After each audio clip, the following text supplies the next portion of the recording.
Hello दोस्तों। तो आज हम लाए हैं gradient of scalar point function.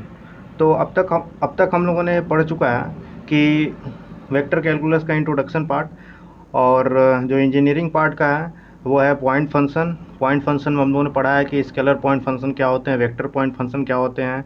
फिर हम लोगों ने पढ़ा कि पॉइंट फंक्शन के ऑपरेटर कौन कौन से होते हैं। जैसे कि आपको पता है दो ऑपरेटर होते हैं। पहला ऑपरेटर होता है डेल, जिसको नेबुला भी कहा जाता है, और दूसरा ऑपरेटर जो होता है वो लाप्लास ऑपरेटर। ठीक। तो ये सब बातें अब तक हम लोगों ने कर रखा है। अगर आपने वो पुराना लेक्चर नहीं देखा है तो मैं उस वीडियो का लिंक इस वीडियो के डिस्क्रिप्शन में दे दूंगा, तो आप वहाँ से जा कर के देख सकते हैं। तो चलिए अभी स्टार्ट करते हैं gradient of scalar point function. तो gradient of scalar point function होता क्या है? तो यहाँ पे लिखा हुआ है the vector function del F is defined as the gradient of the scalar point function. मतलब कि अगर ग्रेडियंट अगर हमें निकालना है किसी फंक्शन f का तो हम कैसे निकालेंगे? तो ग्रेड f, इसको हम लोग निकालते हैं डेल f से। अब डेल का वैल्यू आपको पता होगा कि क्या होता है, del by del x i cap plus del by del y j cap plus del by del z k cap into में ये फंक्शन जो है f है। अब इस बस फंक्शन f को हम लोग अंदर लेते आएंगे तो ये क्या हो जाएगा, grad f is equal to del f by del x i cap plus del f by del y j cap plus del f by del z k cap. तो ये जो होता है वो ग्रेडियंट निकालने का फॉर्मूला होता है। ये काफ़ी इंपॉर्टेंट फार्मूला है, आप इसे याद रखिए। नेक्स्ट है इसका फिजिकल सिग्निफिकेंस, कि इसका क्या क्या फिजिकल सिग्निफिकेंस है। तो जैसा कि यहाँ पे लिखा हुआ, the gradient of scalar point function is represent a vector which normal to the surface, और ये उस सरफेस का इक्वेशन दे दिया हुआ है। ठीक, यानी कि f x comma y comma z is equal to zero. ठीक, यानी कि इसका फिजिकल सिग्निफिकेंस ये है कि एक सरफेस है, उसका इक्वेशन कुछ इस तरीके से है, f x comma y comma zero is equal to f x comma y comma z is equal to zero. इस सरफेस पर इस सरफेस से अगर हम एक नॉर्मल वेक्टर अगर हम बनाएं तो वो ये जो ग्रेडियंट होता है वो ये बताता है कि इस सरफेस से एक नॉर्मल वेक्टर है। ठीक।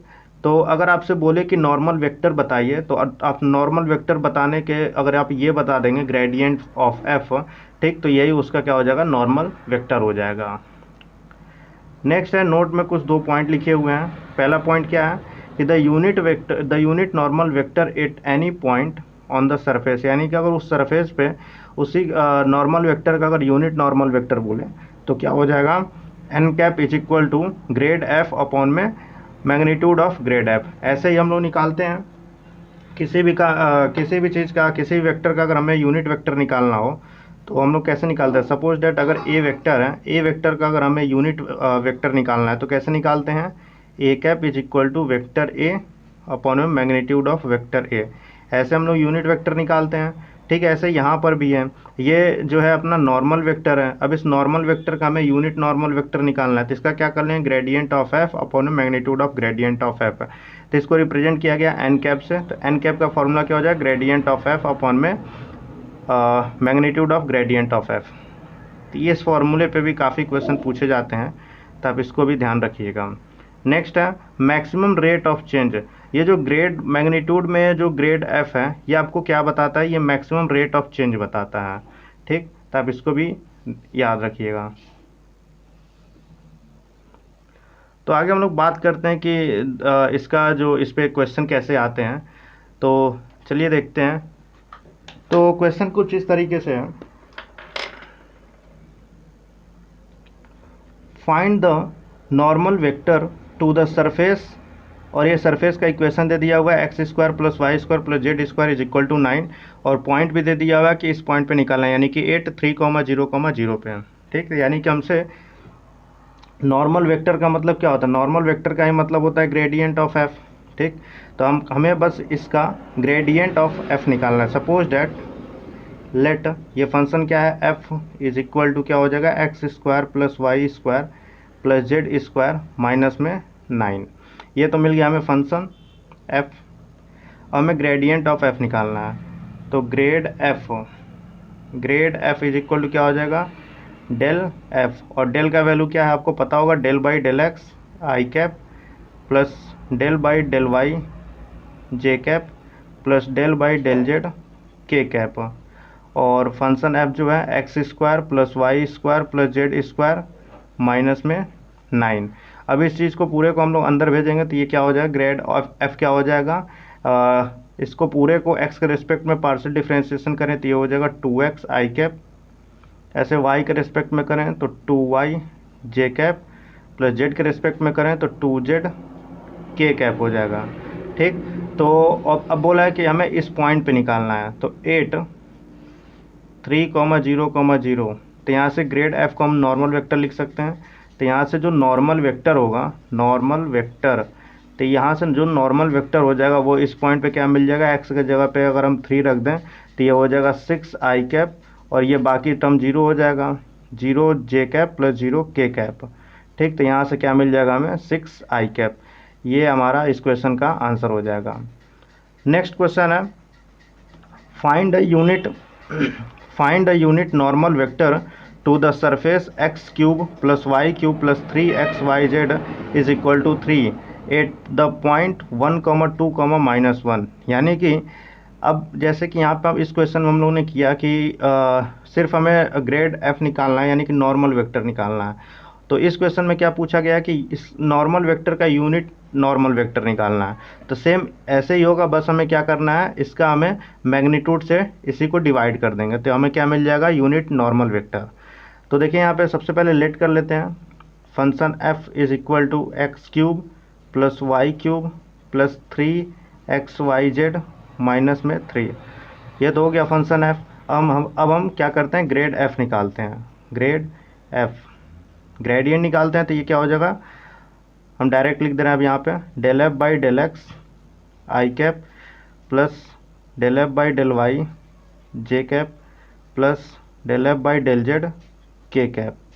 ठीक, तो यहाँ से वैल्यू क्या आ जाएगा, इसको जब पूरे को x के रिस्पेक्ट में डिफ्रेंशिएट करेंगे तो ये क्या हो जाएगा, 3x स्क्वायर प्लस यहाँ पे क्या हो जाएगा प्लस 3yz, ये पूरे में क्या हो जाएगा आई कैप।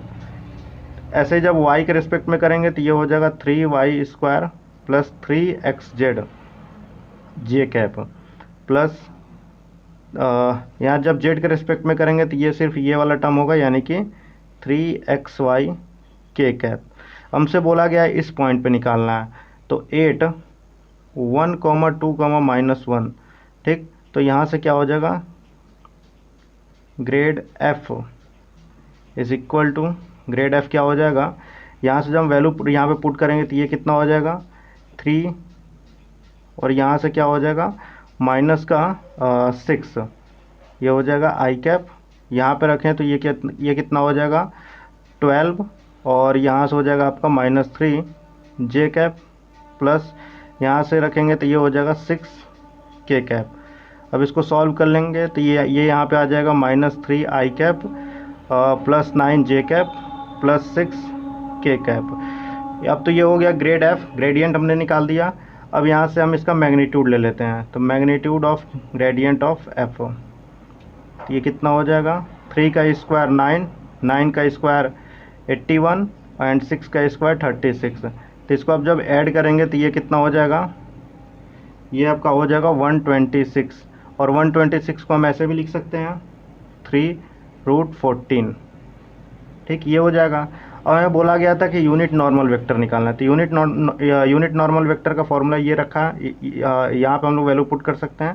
तो यहाँ पे n cap is equal to grad f upon में ग्रेड एफ का मैग्नीट्यूड। तो यहाँ पे क्या हो जाएगा, यहाँ पे हो जाएगा -3 अपॉन में 3√14 आई कैप प्लस 9 अपॉन में 3√14 जे कैप प्लस 6/3√14 के कैप। अब इसको सॉल्व करें तो ये क्या मिल जाएगा हमें, 1/14 अगर हम कॉमन लें, 1/√14 कॉमन ले लें तो ये क्या मिल जाएगा हमें, माइनस में आई कैप प्लस 3 जे कैप प्लस 2 के कैप। तो ये रहा इस क्वेश्चन का आंसर। सो आई होप कि आपको ये आज का जो लेक्चर है gradient of scalar point function, ये अच्छे से क्लियर हुआ है। इसमें क्या क्या इंपॉर्टेंट फार्मूला ये आपको सही से याद हुए होंगे। और ये जो 2 क्वेश्चन कराए हमने, ये आपको पूरा क्वेश्चन अच्छे से क्लियर हुआ है। अगर आपको कोई भी डाउट है तो कमेंट करिए। तो जो लोग इस चैनल पर नए हैं वो चैनल को सब्सक्राइब करें। तो मिलते हैं बहुत जल्दी नेक्स्ट वीडियो में, तब तक के लिए जय हिंद।